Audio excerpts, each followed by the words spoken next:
бар деме сенде бір адамның баласы.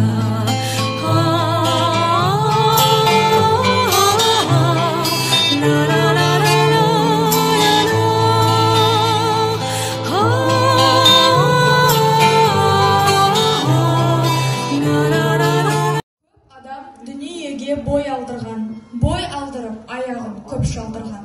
Өлді деуге болама, ойлаңдаршы, өлмей тұғын артынан сөз қалдырған деп, төрелігін өзі шешкен Абай жалынды жырымен, жарқын бейнесімен бізбен бірге 175 жыл бойы өмір сүріп келеді. Ол кешегі түркі дүниесінің соққан тынысы болса да, бізге түсінікті, жүрегімізге қонымды. Абай үні, Абай лебі, заман тынысы, халық үні. Абай Құнанбаевтың 175 жылдығына орай өткізіліп жатқан ұлылардың ұлысы Абай атты әдеби кешімізді тамашалаңыздар. Ақ киімді денелі ақ сақалды, соқыр мылқау танымас тірі жанды, үсті басы ақ қырау түсі суық, басқан жері сықырлап келіп қалды. Ата, мен бұл өлеңді білем. Кеше ғана әдебиет сабағынан өткен болатынбыз. Өткірдің жүзім, кестенің бізі, өрнегін сендей сала алмас. Я балам, бұл Абайдың жазған өлеңі. Қатал табиғаттың сүрегін тамаша суреттеген. Сен біледі екенсің, ендеше Абайдың кім екенін білетін шығарсың. Я ата, бірақ толық білмеймін. Олай болса балам, ендігі жерден Абайды, Абай атам, Абай атаның өлеңі деп сөйле. Ол өте данышпан кісі. Бүкіл қазақтың Абайы ғой. Есіңде болсын балам, Абайды білмеген адам қазақ емес. Ата, бізге кеше шығармашылық жұмыс эссе жазуға берген. Содан біраз қиналып отырмын. Мен қалайда болса бұл жарысқа қатысуым керек. Абай туралы көп дерек айтсам, тыңдар ма едің балам? Я ата, сіз оны көрдіңіз бе? Сіз ол туралы қайдан білесіз? Жүре ғой балам, мен сені бір жақсы кешке алып барайын. Дәл сол кеште Абай атаң туралы болады. Жүре ғой балам. Жарайды ата, барсақ барайық. Абай Құнанбаев. Жасында ғылым бар деп ескермедім. Жасында ғылым бар деп ескермедім. Пайдасын көре тура тексермедім. Ер жеткен соң түспеді ұсыма, қолымды мезгілінен кеш сермедім. Бұл махрум қалмағыма кім жазалы? Қолымды дөп сермесем, өстермейдім. Адамның бір қызығы бала деген. Баланы оқытуды жек көрмедім. Баламды медресеге біл деп бердім. Қызмет қылсын, шен алсын деп бермедім. Абай Құнанбайұлы. Өлең сөздің патшасы, сөз сарасы. Өлең сөздің патшасы, сөз сарасы. Қиыннан қиыстырар ер данасы. Тілге жеңіл, жүрекке жылы теп, тептегі жұмыр келсін айналасы. Бөтен сөзбен болғанса сөз арасы, ол ақынның білімсіз бейшарасы. Айтушы мен тыңдаушы көбі надан, бұл жұрттың сөз танымас бір парасы. Абай Құнанбайұлының 18-ші қара сөзі. Адам баласына жыртықсыз, кірсіз, сыпайы киініп, һәм ол киімін бұлжыратып кимей, таза киімек дұрысыз. Ләкин өз дәулетінен артық киінбек, не киімі артық болмаса да, көңіліне қуат тұтып, тым айналдырмақ кербездің ісі. Абай Құнанбайұлының 17-ші қара сөзі. Қайрат, ақыл, жүрек үшеуі өнерлерін айтысып, таласып келіп ғылымға жүгініпті. Қайрат айтыпты: «Ей, ғылым, өзің де білесің, дүниеде еш нәрсе менсіз кәмелетке жетпей тұрғанын. Әуелі ғылым, өзіңді білуге, ерінбей, жалықпай ізденіп, үйреніп, орнына келтірмек менің ісім. Құдайға лайықты ғибадат қылып, ерінбей, жалықпай орнына келтірмек те менің ісім. Дүниеге өнер, мал тауып, абырой мансапты еңбексіз табуға болмайды. Орынсыз, болымсыз нәрсеге үйір қылмай, бойды сақтай тұғын. Күнәкәліктен көрсе қыза жеңілдікпен, нәпси шайтанның азыруынан құтқара тұғын. Адасқан жолға бара жатқан бойды қайта жиғызып ала тұрғын мен емес пе? Осы екеуі маған қалай таласады депті. Абай Құнанбайұлы сенбе жұртқа тұрса да қанша мақтап. Сенбе жұртқа тұрса да қанша мақтап. Әуретеді ішінен қолы сақтап. Өзіңе сен, өзіңді алып шығар. Еңбегіңмен ақылың екі жақтап. Өзіңді сенгіштікпен алып әуре етпе. Құмарпаз боп, мақтанды қуып кетпе. Жұртпен бірге өзіңді қосалдасып, салбылдап, сағым қуған бойыңа еппе. Қайғы келсе, қарсы тұр, құлай берме. Қиын келсе, қызықпа, оңғаққа ерме. Жүрегіңе сүңгіде, түбін көзде. Сонан тапқан шын асыл, тастай көрме.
Шаңқайтыс, жайлаудағы ауыл. Сахнаның бір шеті Абайдың үлкен үйінің іші. Екінші шетте Ақ-отау, қонақ үй. Онда Долгов, Көкбай, Баймағамбет, Айдар тұрады. Үйлер арасынан көлдің шеті және бір жақтағы ауылдар көрінеді. Шымылдық ашылғанда Әйгерім қонақ үйге келе жатады. Алдынан бір топ әйелді көріп, нөкер етіп Қанекей шығады. Әйгерім, мен қыдыра келгем жоқ. Қыдыра келсең де құбаламын. Қанекей, қонақ бол, төрлет. Төрлетіңдер.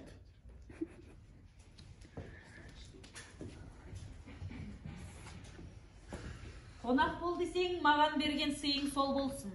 Әне, ажармен тілдесе келдім. Көмек ет. Аттен, Қанекей-ай. Сұлусың да естісің ау, бірақ осы мінезің ай. Мінтаға бастадың ба? Ажар тентек болса да жынысың емес педі? Аясаң етті? Айтарсың, ораза намаз тоқтықта қой шырағым. Одан да ана ажар келеді, бердің бе тілегімді? Берейін, бірақ бар сөзіңді бастан аяқ естеймін. Қанекей, жалғыз-ақ менің сөзіме араласпа, тек отыр. Болсын. Жа, ажармен оңаша сөзіміз бар. Барыңдар. Ажар, кел қарақым. Сау сәлеметсіздер? Шүкір, жақсы. Мына Қанекей сенімен сөйлесем дейді. Келіңіз.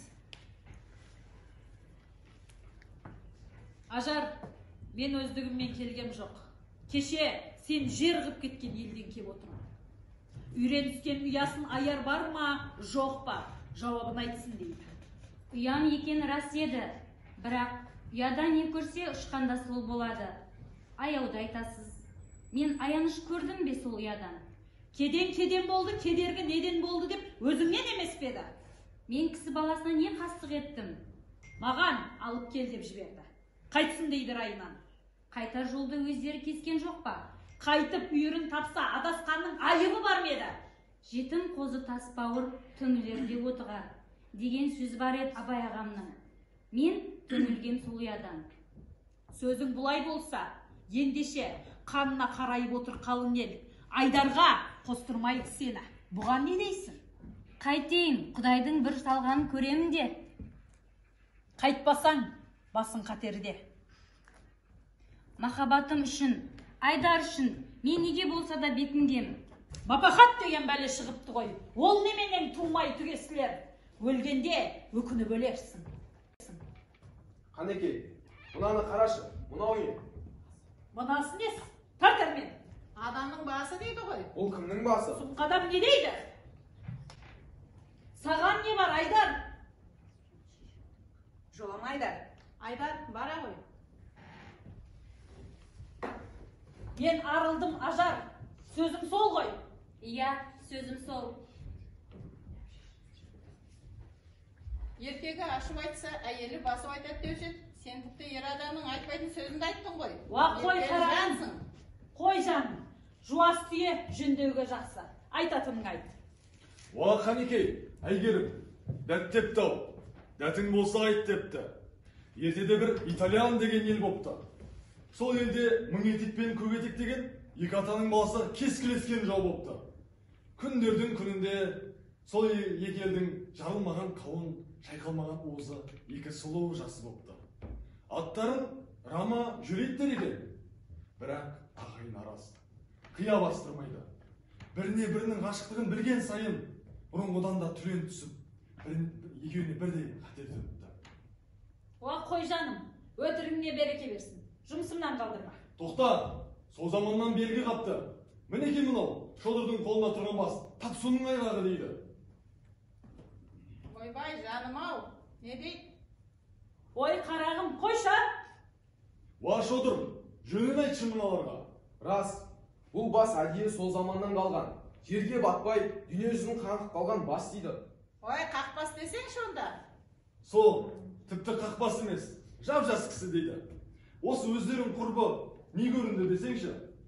Ал сол өзі де өлердей сұлу болған деседі. Сұлулығы ма? Тіпті дәл осы өзіміздің Қанекейдің сұлулығымен бара-бар деседі. Ой, төбеңнен ұрғыр, ұрымы құрғырдың, ұрымы қалай жаман еді. Тап өзіңнің басы. Бәке, сен Ромео Джульеттан айтқанда руларының мың етек, көп етек дейсің. Оның өзіңнің үйсінен ғой деп жүрмісің? Монтекки, Капулетти емес беді? Эй, Абай, сәнін ойлап жатан ба, сәті келіп қалған соң. Ажар көңілі берік бекен, бәйбіше не білдің? Берік екен, бен бекен болды. Қанекей қанша ұрса да қайысқан жоқ.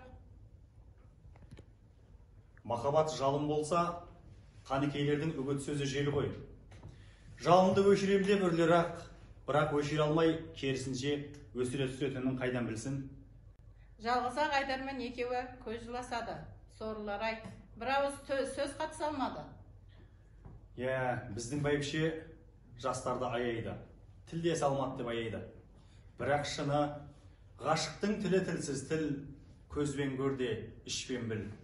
Сүйсер жастар егетпес, мейлің илан, мейлің күл, емес беді? Иә, солай. Берік екен Ажар. Ендеше бізге де берік бол дегені ғой. Жүре ғой бәйбіше.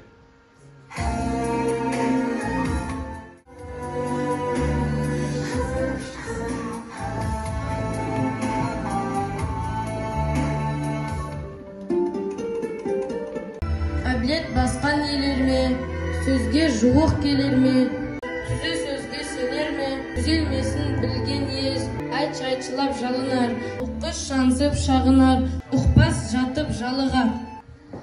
Абай Құнанбаев. Көңіл құсы құйқылжыр шартырапқа, адам ойы түрленіп ауған шақта, салған ән, көлеңкесі сол көңілдің, тақсына билесін ол құлаққа. Шырқап, қалқып, сорғалап тамыз жейді, жүрек тербеп оятар бастамайды. Бұл дүниенің ләззаты бәрі сонда, ойсыз құлақ ала алмас ондай сыйды. Ұйықтап жатқан жүректі ән оятар, үннің тәтті оралған мәні оятар. кейі зауық, кейі мұң, дертін қозғап, жас балаша көңілді жақсы уатар. Адам аз мұны біліп ән саларлық, тыңдаушы да аз ол әннен бақыра аларлық. Мұнмен шыққан оралған тәтті күйге жылы жүрек қайда бар қозғаларлық. Қазақтың бас ақыны Абай Құнанбаев. Онан асқан бұрынғы соңғы заманда біз білетін ақын болған жоқ. Ахмет Байтұрсынұлы. Орыстар үшін Пушкин, ағылшындар үшін Шекспир, грузиндер үшін Руставели қандай ұлы құбылыс болса, Абай да қазақтар үшін сондай теңдессіз құбылыс. Қайсын Кулиев. Абай әлемге ашылған терезе еді. Оның жаны жаңарып жатқан дүниенің сарынын алыстан сезе білді. Гете мен Толстой сынды заңғар гуманист тұлғалардың далалық бауырласы екенін таныта білді. Абайды таныту арқылы біз Қазақстанды әлемге танытамыз, қазақ халқын танытамыз. Абай әрқашанда біздің ұлттық ұранымыз болуы тиіс. Нұрсұлтан Әбішұлы Назарбаев.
Барша қазақ баласы абайды тануға, білуге, абаймен мақтануға тиіс. Ұлы ақын өз халқын өркендеген, өскен халық ретінде көруді арман еткен. Сол абай аңсаған арманына жетіп отырмыз. Олай болса, жүрегі қазақ деп соққан қазақ жұрты абайдың өлеңдерін бой тұмарындай сақтап жүруі тиіс. Артына өлмейтін мұра қалдырған ұлы Абай данышпанымыздың 175 жылдығына арналған әдеби сазды кешіміз аяқталды. Көңіл қойып тыңдағандарыңыз үшін көп-көп рахмет.